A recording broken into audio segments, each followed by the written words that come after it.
আল্লাহর পয়গম্বর মুসা নবী ওই ছোট্ট পোকাটাকে দেখিয়া আল্লাহর কাছে বলতেছেন, ও আল্লাহ, এই ছোট্ট ক্ষুদ্র আকারের পোকাটা আপনি কেন বানাইছেন? ওই পোকার দ্বারা দুনিয়ার জমিনের কি ফায়দা হবে, কি উপকার হবে? আল্লাহ, এই ক্ষুদ্র পোকার দ্বারা দুনিয়ার কি লাভ হবে, কি ফায়দা হবে? ওই কথাটা কার কাছে বলতেছি? আর জোরে বলেন, কার কাছে?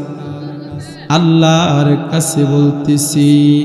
আল্লাহ তাআলার কাছে যখন বলছি, পয়গম্বর মুসা নবী ডেকে ডেকে বলতেছেন, আল্লাহ, আমি শুনতে চাই, আমি জানতে চাই এই ক্ষুদ্র আকারের পোকাটার দ্বারা দুনিয়ার জমিনের কি ফায়দা হবে, কি উপকার হবে? আল্লাহ তাআলা বলতেছেন, এরে মুসা, তুমি যে প্রশ্নটা করছো, এই পোকাটাকে আমি আল্লাহ কেন বানাইলাম, এই পোকাটার দ্বারা দুনিয়ার জমিনের কি ফায়দা হবে, কি উপকার হবে, তুমি প্রশ্নটা করছো রে মুসা। রে মুসা, শুনো, তুমি প্রশ্নটা করছো, আমি আল্লাহ যেমন শুনছি, ওই ক্ষুদ্র আকারের পোকাটাও এই প্রশ্নটা শুনছে। জোরে বলেন আল্লাহু আকবার। আরো জোরে বলেন আল্লাহু আকবার। আল্লাহ তাআলা এবারে ডেকে ডেকে বলতেছেন, রে মুসা, শুনো,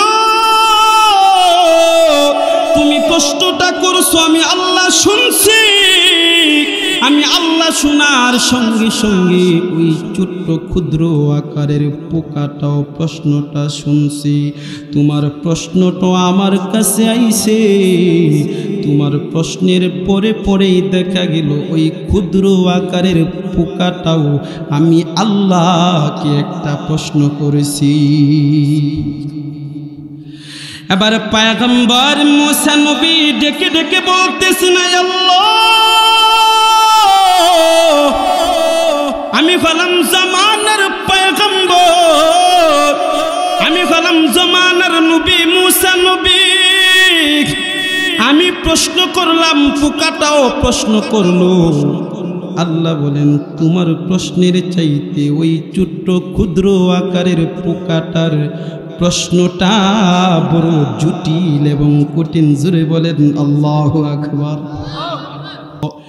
ইয়া আইয়ুহান নাস, আল্লাহ তাআলা দুনিয়ার মানুষদেরকে ডেকে ডেকে বলতেছেন, এই দুনিয়ার মানুষ শুনো, আমি আল্লাহ তোমার কেন দুনিয়াতে পাঠাইলাম? উবুদু, তোমরা ইবাদত করো। কার ইবাদত করব? আর জোরে বলেন না, কার? আল্লাহর ইবাদত করব। আল্লাহ কি? আল্লাযী খালাকাকুম, যিনি তোমাদেরকে বানাইছেন, সৃষ্টি করেছেন। শুধুই কি তোমাদেরকে বানাইছেন? না না, ওয়াল্লাযীনা মিন ক্বাবলিকুম, তোমাদের পূর্বপুরুষ 14 গোষ্ঠীরে যিনি বানাইছেন, ওই মহান প্রতিপালকের ইবাদত তোমরা করো। কার ইবাদত করো? এই আয়াত দ্বারা বান্দা স্পষ্ট হয়ে গেছে, দুনিয়ার জমিনে আমি আসি নাই, দুনিয়ার জমিনে আল্লাহ পাক রব্বুল আলামিন বান্দা তোমাকে আমাকে পাঠাইছে। এখন বান্দা পাঠানোর পরে আমাদের কাজ কি তাও আল্লাহ জানায় দিছেন। কেন তুমি এমনটা ভাবতে পারবা না, তোমার আল্লাহ অনারুত্তক কারণে বান্দা বানাইছেন? না রে আল্লাহর গোলাম, অনারতক বানাই নাই। এর ডকুমেন্ট, এর প্রমাণ কি? ও আল্লাহ কোরআনের মাধ্যমে জানা দিছেন, আফাহাসিবতুম আন্নামা খলাকনা جاءكم عبسا وأنكم إلينا لا ترجعون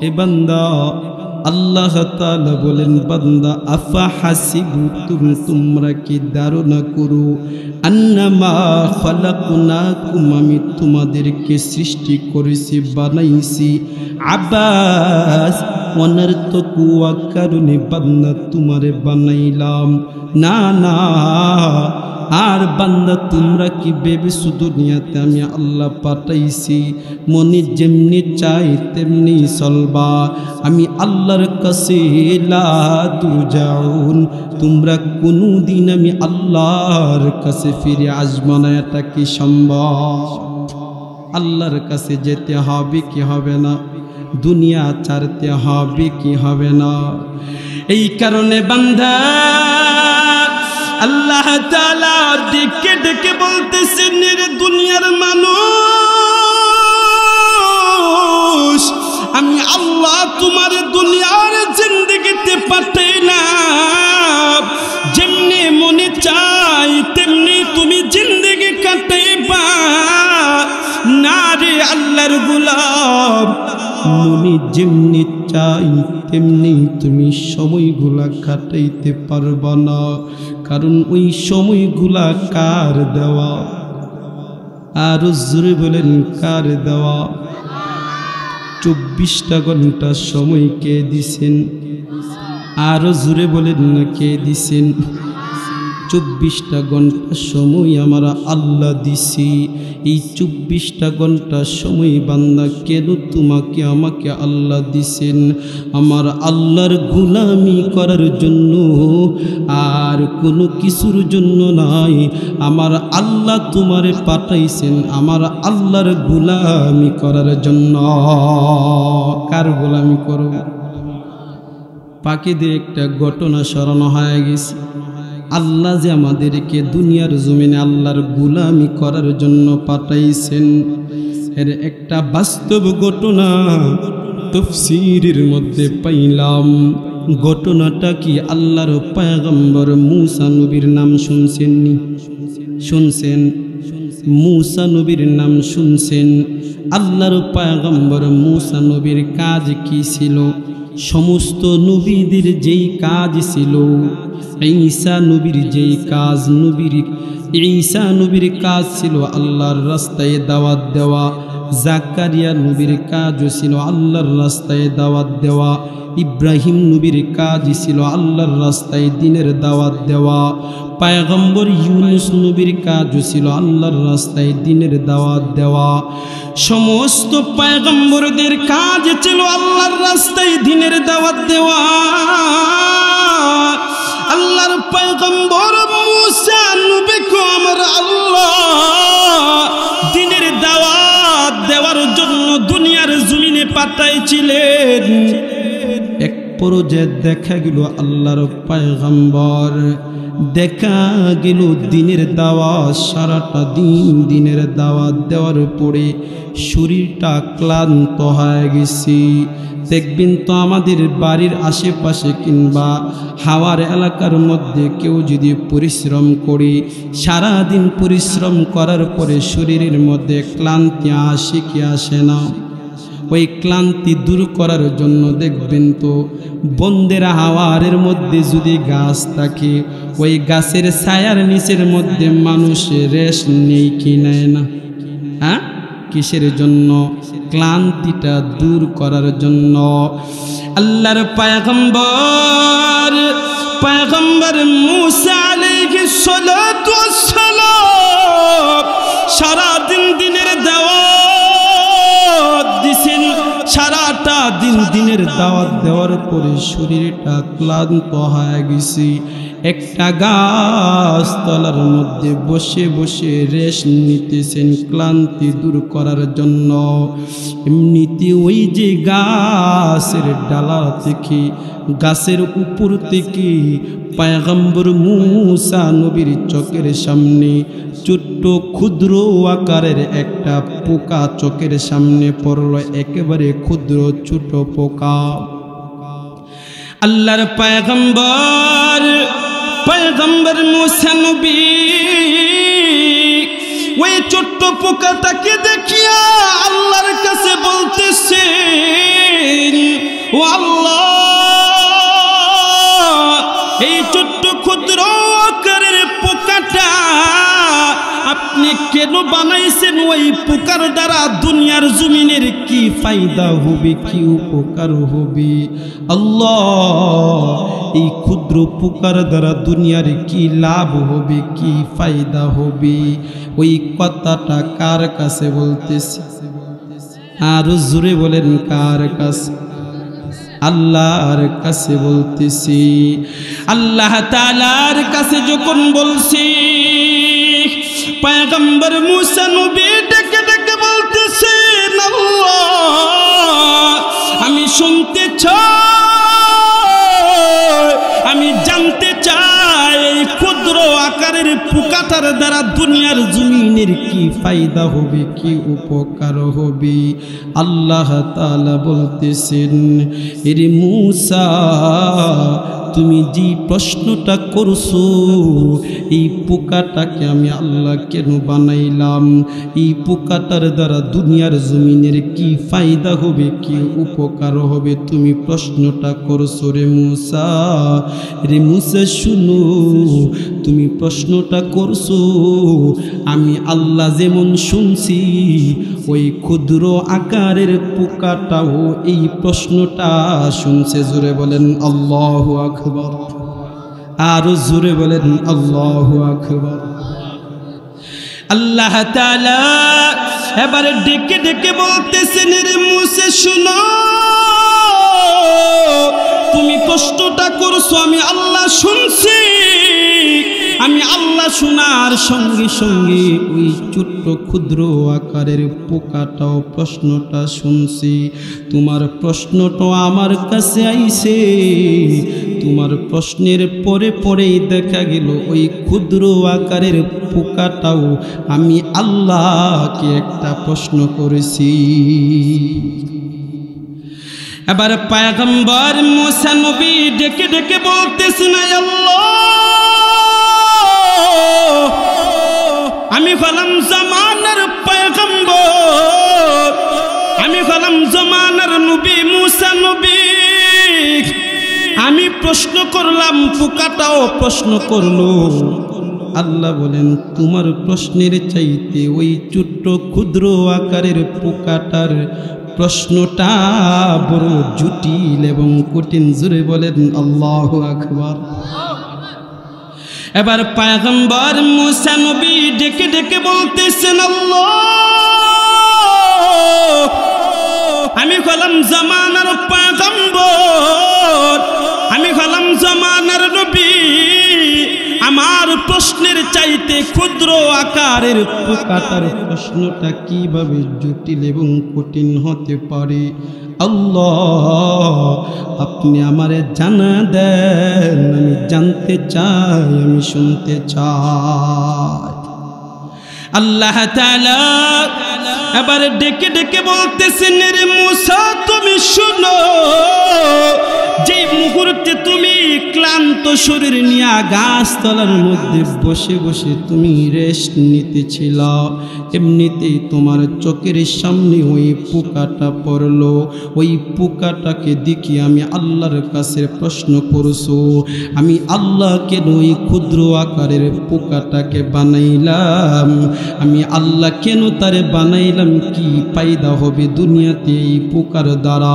তুমি প্রশ্নটা করছো, এর সঙ্গে সঙ্গে ক্ষুদ্র আকারের পোকাটাও আমি আল্লাহরে ডাইকা ডাইকা একটা কথা বলছি। আল্লাহ তাআলা এবার ডেকে ডেকে বলতেছেন, রে মূসা শুনো, ওই পোকাটা আমি আল্লাহ তাআলাকে ডেকে ডেকে বলতেছে, আয় আল্লাহ, আপনার পয়গম্বর মূসা নবী আমি ক্ষুদ্র আকারের পোকাটাকে দেখিয়া ছোট নজরে দেখেছেন।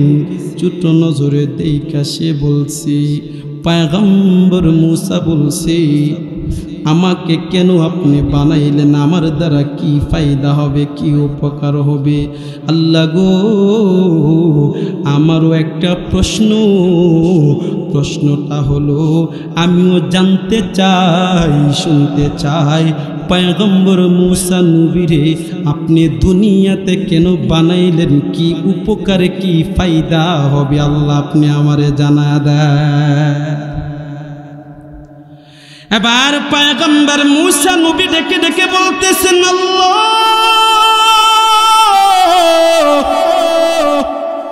এই দুনিয়ার জমিনে আমি হলাম নবী, আর ক্ষুদ্র আকারের পোকাটা হলো সামান্য পোকা, কিন্তু প্রশ্নটা আমার চাইতে বড় জটিল এবং কঠিন। জুড়ে বলেন আল্লাহু আকবার, আরো জুড়ে বলেন আল্লাহু আকবার। এবার পয়গম্বর মূসা নবী নিস্তব হয়ে গেছে, কারণ পোকাটা ছোট হইল, ছোট অনুযায়ী প্রশ্নটা বড় নাকি ছোট? আরো জোরে বলেন বড় নাকি ছোট? পয়গম্বর মূসা নবী প্রশ্নটা শুইনা নিস্তব হয়ে গেছে, একেবারে নীরব হয়ে গেছে। এবার আমার আল্লাহ পাক রব্বুল আলামিন ডেকে ডেকে বলতেছেন, হে মূসা, টেনশনের কোনো কারণ নাই, চিন্তার কোনো কারণ নাই। ওই পোকাটা আমি আল্লাহকে প্রশ্ন করছে, আমি তোমাকে কেন দুনিয়াতে বানাইলাম, কেন আমি আল্লাহ তোমারে দুনিয়াতে পাঠাইলাম, এই প্রশ্নটা করছি আমি আল্লাহ। উত্তর দিছি সামান্য কোনো জিনিস দ্বারা না, দুনিয়ার কোনো কিতাব দ্বারা দেই নাই, আমি আল্লাহ আসমানি কিতাব দ্বারা, আমি আল্লাহ কুদরতি ওই ক্ষুদ্র পোকাটার প্রশ্নের উত্তর আমি দিয়া দিলাম। ওয়ামা খালাকুতুল জিন্না ওয়াল ইনসা ইল্লা লিয়াবুদুন।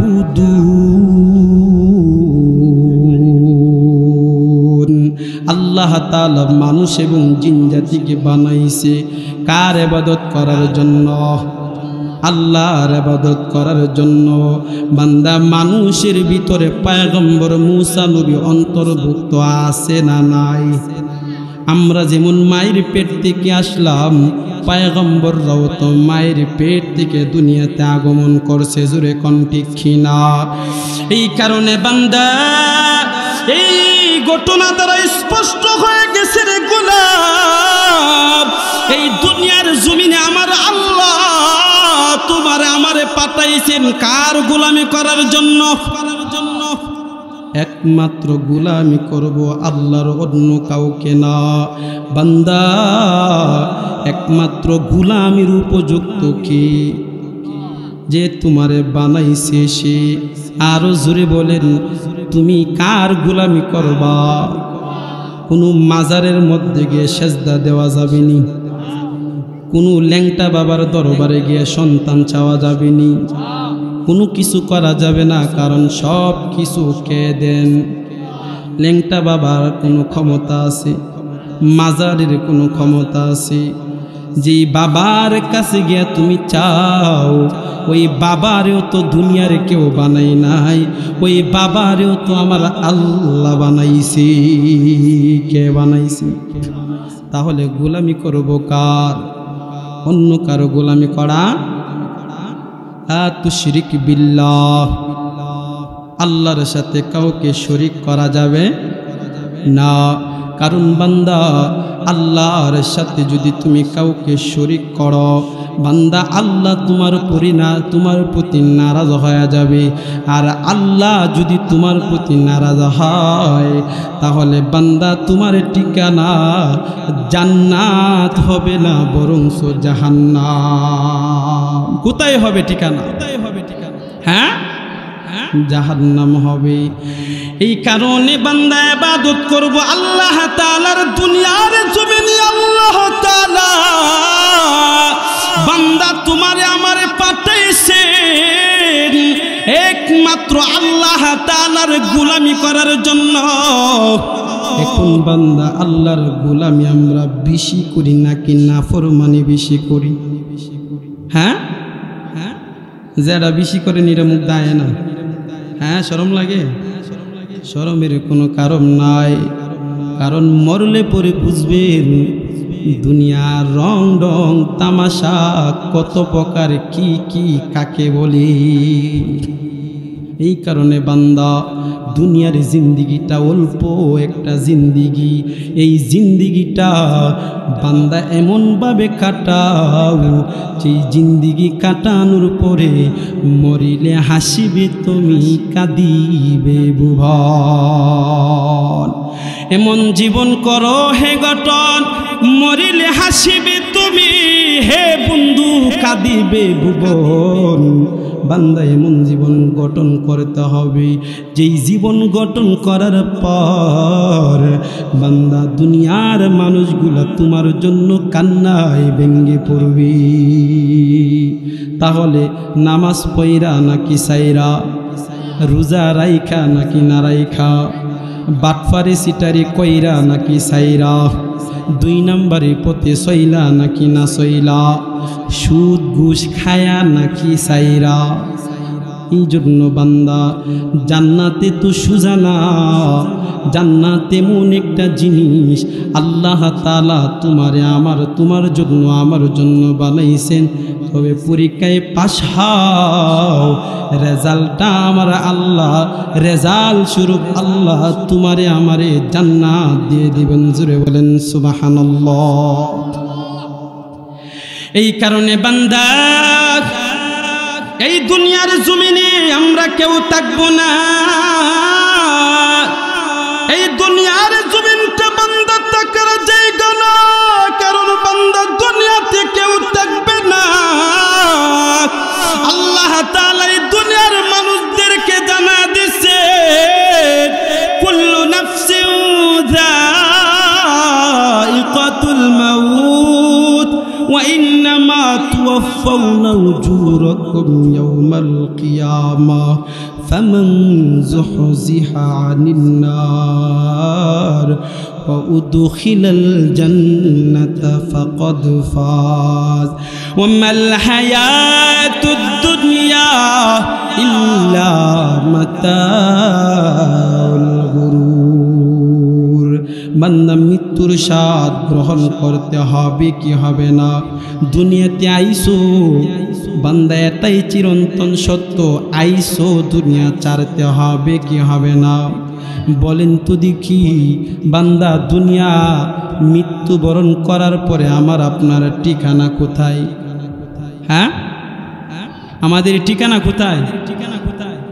কবর। এটা বিশ্বাস হনি? আচ্ছা, মানুষ যখন মরে ওই মৃত মানুষটাকে মরার পরে ফ্রিজের ভিতরে রাখে নাকি কবরে ঢুকায়? আহা, একদিন তোমার নাম মসজিদে হবে একদিন তোমার নাম মসজিদে হবে তৈরিতে কো তৈরি রেখো, তৈরিতে খো তৈরি রেখো, কবরে মাল সামাল একদিন তোমার নাম মসজিদে হবে একদিন তোমার নাম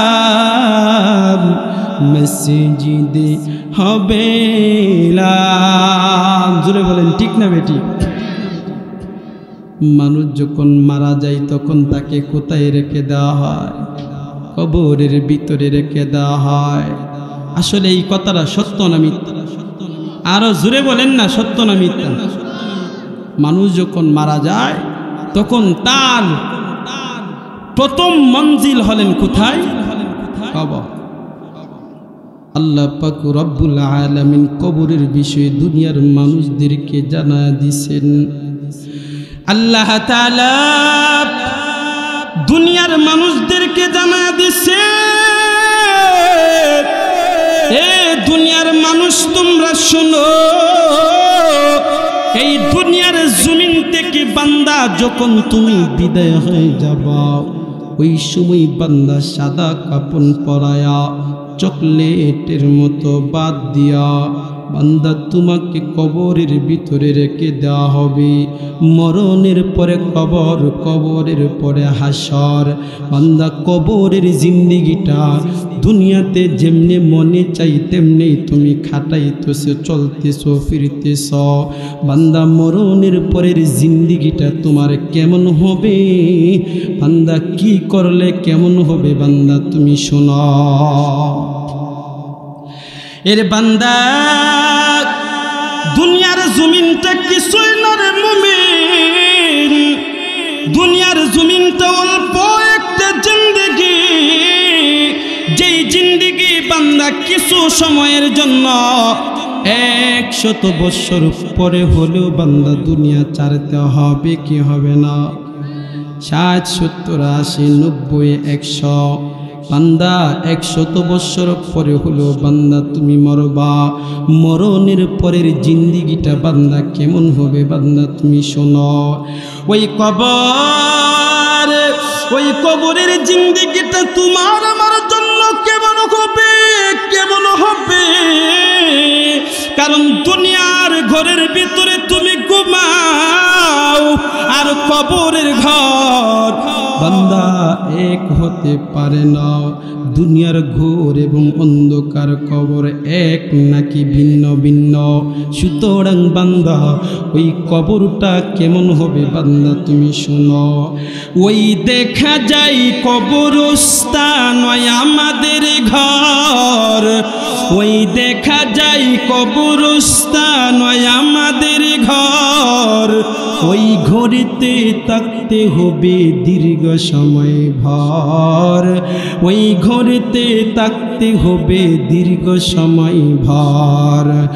ওই ঘর তুই চাস কি, টাকা পয়সা নেস কি? ওই ঘর তুই চাস কি, টাকা পয়সা নেস কি? ঘুষ আমি খাই না, মুমিন বান্দা পাই না। ঘুষ আমি খাই না, মুমিন বান্দা পাই না। একটি যদি পাই এমনি তারে জান্নাতে পাঠাই। জুড়ে বলেন সুবহানাল্লাহ। আল কবরু রাউযাতুম মিন রিয়াজিল জান্নাহ আও হুফরাতুম মিন হুফরিন নার। আল্লাহর পয়গম্বর দুনিয়ার মানুষদেরকে জানা দিয়েছেন মরণের পরে যে কবরটা, ওই কবরটা কারো জন্য জান্নাতের বাগান, আবার কারো জন্য জাহান্নামের গর্ত। এখন বান্দা তুমি আসো, এ বান্দা মরণের পরের যে জিন্দেগি, ওই যে 3.5 হাত করে কবর, ওই কবরটা কার জন্য কেমন হবে শুনো। আল্লাহর পয়গম্বর দুনিয়ার মানুষদেরকে জানায় দিয়েছেন, বান্দা দুনিয়ার জমিনদের মানুষদেরকে আল্লাহর পয়গম্বর জানায় দিয়েছেন, যখন কোনো নেককার বান্দা দুনিয়ার জমিন থেকে বিদায় হয়, আল্লাহর পয়গম্বর হাদিসের মধ্যে বলছে, এমন কোনো দিন নাই, এমন কোনো রাত নাই দুনিয়ার মানুষদেরকে কবরটা ডেকে ডেকে বলে না। কি বলে? আল্লাহর পয়গম্বর দুনিয়ার মানুষদেরকে জানা দিয়েছেন, এমন কোনো দিন নাই, এমন কোনো রাত নাই দুনিয়ার মানুষদেরকে ডেকে ডেকে বলে না, এরে দুনিয়ার মানুষ, আমি কবরে যে আসবা সাবধানে আইসো, কারণ আমি কবর কিন্তু আনা বাইতুজ জুলমাতি, আমি কবর কিন্তু অন্ধকার ঘর। কবরটা কিসের ঘর? অন্ধকার ঘর। যুবক, তুমি যেই ঘরের ভিতরে ঘুমাও, বাতি জ্বালায় ঘুমাও নাকি বাতি সারা ঘুমাও? অন্ধকারে ঘুমাও। অন্ধকার তো কোনো ঘরেই থাকে না, বাতি থাকে। বান্দা, তোমার ঘরের বাতিটা যদি নষ্ট হয়ে যায়, দৌড়াও। দোকানে যদি জিজ্ঞেস করা হয় কেন তুমি এরকমভাবে দৌড়াইতেছো, বলে হুজুর আমার ঘরের বাতিটা নষ্ট হয়ে গেছে, রাত হয়ে যাবে, অন্ধকার হয়ে যাবে, অন্ধকার আমার কাছে ভালো লাগে না। কেন কেন? বলে হুজুর অন্ধকার আমার কাছে বড় ভয় লাগে, এই কারণে বাতি আনার জন্য দৌড়াইতেছি। এ যুবক, মুরব্বী বাবা, পর্দার আড়ালের মা, দুনিয়ার সামান্যতম অন্ধকার তোমার কাছে ভয় লাগে, এই মুহূর্তে তুমি যদি মারা যাও তাহলে বান্দা তোমাকে কবরের ভিতরে ঢোকা দেবে। ওই কবরের ভিতরে অন্ধকারে তুমি কিভাবে থাকবা? বান্দা, কোনদিন কি তুমি চিন্তা গবেষণা করছো? কবরটা হবে অন্ধকার ঘর। শুধুই কি অন্ধকার? না না, শুধুই অন্ধকার না। ওই কবরটা দুনিয়ার মানুষদেরকে ডেকে ডেকে বলেন, রে দুনিয়ার মানুষ, আমি কবরে যাসবা, একটুখানি সাবধানে তুমি আইসো, কারণ আমি কবর কিন্তু আনা বাইতুল ওয়াহদাতি, আমি কবর কিন্তু একাকিত্বের ঘর। বান্দা, তুমি যেই দুনিয়ার ঘরের ভিতরে ঘুমাও, ওই ঘরের ভিতরে একা ঘুমাও নাকি তোমার সঙ্গে তোমার মা বাবা স্ত্রী সন্তান আদিও থাকে? একা থাকেন নাকি আরো লোক থাকে? একা একা থাকেন না। এই রায়পুরা পশ্চিম পাড়ার কোন সাহসী যুবককে যদি বলা হয় নির্জন একটা জঙ্গলার ভিতরে, যে ঘরে কোনো আলো থাকবে না, তোমার সঙ্গী সাথী কেউ থাকবে না, একা একা তোমার থাকতে হবে। হুজুর আমি মাপ চাই। কেন কেন মাপ চাও? যুবক বলবে, হুজুর আমি এক তো গভীর জঙ্গলা, অন্ধকারের পরে আবার একা একা, হুজুর আমার বড় ভয় লাগে, একা একা আমি ঘরে থাকতে পারবো না। এরে যুবক, দুনিয়ার অন্ধকার